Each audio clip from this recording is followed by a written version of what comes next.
वजीर आजम शहबाज शरीफ की जिला कुर्म में दहशतगर्दों के पुलिस थाने पर हमले की मजम्मत। कहते हैं बुज़िलाना कार्रवाइयां दहशतगर्दी के खिलाफ हमारा अज़म मुतज़लज़िल नहीं कर सकती। वजीर आजम की जख्मियों को हर मुमकिन तिब्बी इमदाद फराहम करने की हिदायत।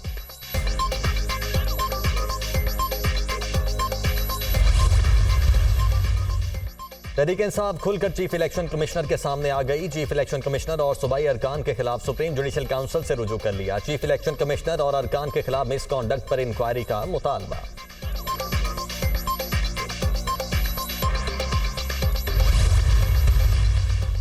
हुकूमत का मखसूस नशिस्तों का मामला पार्लियामेंट में लाने का फैसला। सदर मुमलिकत ने कौमी असम्बली का इजलास 30 जुलाई रोज मंगल तलब कर लिया। अदालती फैसले पर पार्लियामेंट में बहस होगी। कौमी असम्बली इजलास में अदालती फैसले के खिलाफ करारदाद मंजूर करवाई जाएगी।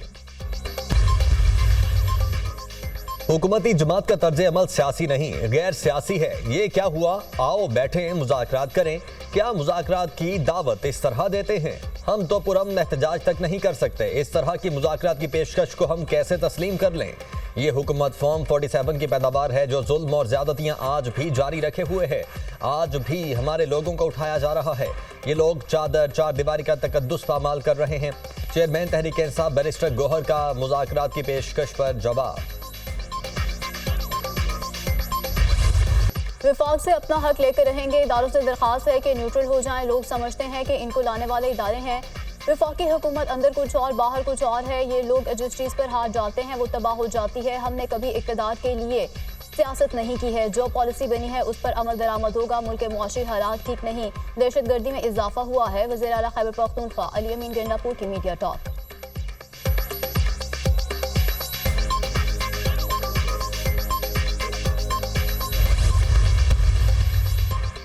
पीटीआई की सोशल मीडिया पर इदारों के खिलाफ मुनज़्ज़म मुहिम की तहकीकात। 5 रुकनी JIT तश्कील वज़ीर आज़म शहबाज शरीफ ने कमेटी की मंजूरी दे दी। आज इस्लामाबाद JIT की सरबराही करेंगे। डायरेक्टर FIA साइबर क्राइम भी कमेटी में शामिल।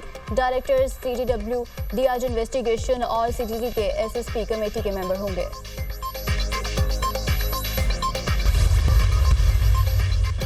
इलेक्शन कमीशन तहरीक इंसाफ और बानी के खिलाफ पार्टी बन चुका है। चीफ इलेक्शन कमिश्नर और अरकान ने बार बार आइन की खिलाफ वर्जी की। इलेक्शन कमीशन ने हमारी नशिस्तें गैर कानूनी तौर पर दूसरी जमातों में बांटी। इलेक्शन कमीशन आम इंतखाबात में होने वाली धांधली में भी मुलव्वस है। रहनुमा तहरीक इंसाफ बैरिस्टर अली जफर की मीडिया से गुफ्तगू।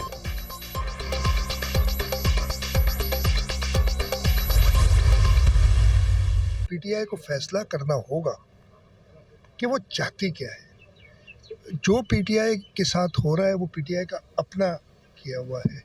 आप उनके ज़माने में देखें इस तरीके से उन्होंने सियासतदानों को, और मैं आपके सामने सदर आसिफ अली जरदारी, मोहतरमा फ़याज़ अल-तालपुर साहिबा या नून लीग के जो लोग थे उनकी भी ख़वातीन भी, उन सब के साथ जो सलूक उन्होंने किया था, आपने किया, उस गलती का एहसास करें। और यही कहा है ना उनसे कि गलती का एहसास करें और आगे चलने की बात करें।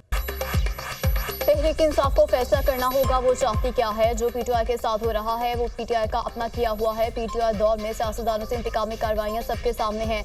आसिफ जरदारी, फ़याज़ तालपुर और दीगर ख़वातीन से सलूक सबने देखा। तहरीक इंसाफ अपनी गलतियों का एहसास करे और आगे चलने की बात करे। PTI कभी कहती है कि इस्टेब्लिशमेंट से बात नहीं करनी, कभी कहती है कि सिर्फ बात ही इस्टेब्लिशमेंट से करनी है। PTI को अपनी लाइन क्लियर करना पड़ेगी। तहरीक इंसाफ को खुद को सियासी जमात साबित करना होगा। मखसूस नशिस्तों के केस में PTI फरीक नहीं थी, फिर भी रिलीफ दिया गया।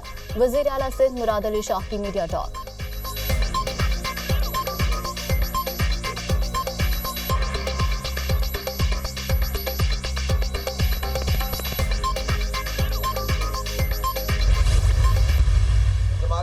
के बाद बुजुर्गों को भी गिरफ्तार किया गया है, किसी को नजरबंद किया गया है। जिम्मेदारान को मुतनब्बे करता हूँ कि फौरी तौर पर इन गिरफ्तार शुदगान को रिहा भी किया जाए और उनके सारे मुकदमात खत्म भी किए जाएं। अपना सियासी हक इस्तेमाल करते हुए पाकिस्तान के 25 करोड़ लोगों का मुकदमा लड़ रहे हैं। वो IPPs जो हमारा खून निचोड़ रही हैं। अगर चेयरमैन तरीके से इन्होंने बिजली के बिल कम नहीं किए और IPPs के मसले को एड्रेस नहीं किया तो ये धरना फिर यहाँ नहीं रहेगा, फिर ये आगे भी बढ़ेगा, फैलेगा भी, पूरे मुल्क में जाएगा।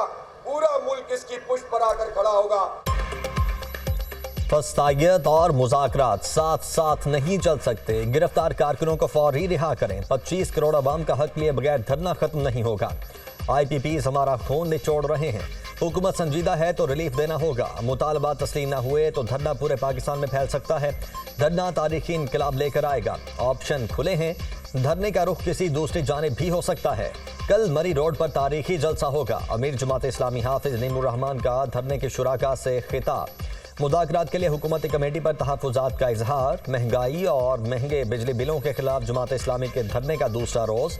कारकुनों के लियाकत बाग में डेरे। रास्तों की बंदिश से लोगों को मुश्किलात। महंगाई के खिलाफ एहतजाज में शिरकत के लिए निकलने वाले 180 अफराद के खिलाफ मुकदमा दर्ज। पुलिस ने PTI और जमात इस्लामी के मुतअद्दिद कारकुनों को छोड़ दिया।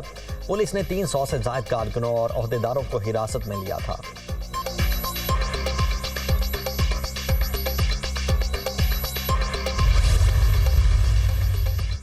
वज़ीर दाखिला मोहसिन नकवी के लियाकत बलोच से राब्ते की अंदरूनी कहानी। मोहसिन नकवी ने जमात इस्लामी की क़यादत को मुज़ाकरात पर आमादा किया। हुकूमती कमेटी पर जमात इस्लामी ने तहफ़्फ़ुज़ात का इजहार किया। कमेटी में दाखिला से मुतल्लिका वज़ीर है ना तवानाई से मुतालिक जमात इस्लामी का तवानाई का वज़ीर कमेटी में शामिल करने का मुतालबा।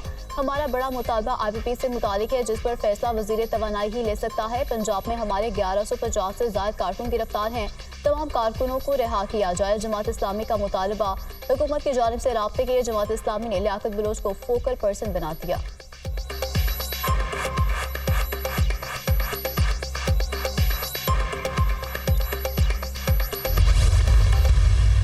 आप ओवर बिलिंग को रोकें और लोड शेडिंग को कम करें। हुकूमत को फिल फॉर ये करना चाहिए कि बिजली के ऊपर, डोमेस्टिक बिजली के ऊपर, डोमेस्टिक सारिफ के ऊपर, घरेलू सारिफ के ऊपर जो 24% टैक्स लगाया हुआ है आपने, उसको फिल फॉर हटा देना चाहिए और कम से कम अगले 4 महीने के लिए हटा देना चाहिए। आप 12-12 घंटे बिजली नहीं दे रहे लेकिन बिजली के बिल उतने ही दे रहे हैं। अगर आप IPPs को पैसे नहीं देंगे तो शायद IPPs बंद कर दें तो फिर आपके पास बिजली की लोड शेडिंग हो जाएगी। मैं कह रहा हूं अपने अखराजात कम करें। ओवर बिलिंग से आवाम को परेशानी का सामना है। हुकूमत घरेलू सारिफीन के लिए बिजली बिल पर सेल्स टैक्स खत्म करे। 12-12 घंटे की लोड शेडिंग के बावजूद बिल कम नहीं हो रहे। IPPs से मुआहदा खत्म कर दिया तो वो बिजली बंद कर देंगे। रहनुमा पाकिस्तान अवाम पार्टी मिफ्ता इस्माइल की प्रेस कॉन्फ्रेंस। कल के इलेक्ट्रिक के दफ्तर के बाहर एहतजाज करने का ऐलान।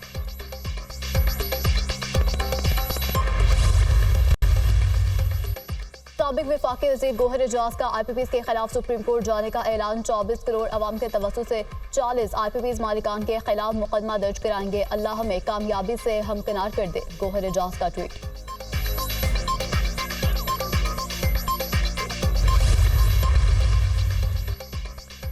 वज़ीर आला मरियम नवाज से मोबाइल फोन बनाने वाली कंपनी के डेप्यूटी चीफ एग्जीक्यूटिव ऑफिसर की मुलाकात। पंजाब की डिजिटल ग्रोथ के लिए स्ट्रेटेजिक ताउन पर तबादला ख्याल। वज़ीर आला का गवर्नेंस, अवामी खिदमत और मुआशी तरक्की के लिए जदीद टेक्नोलॉजीज से इस्तेफादा करने के अज़्म का इजहार।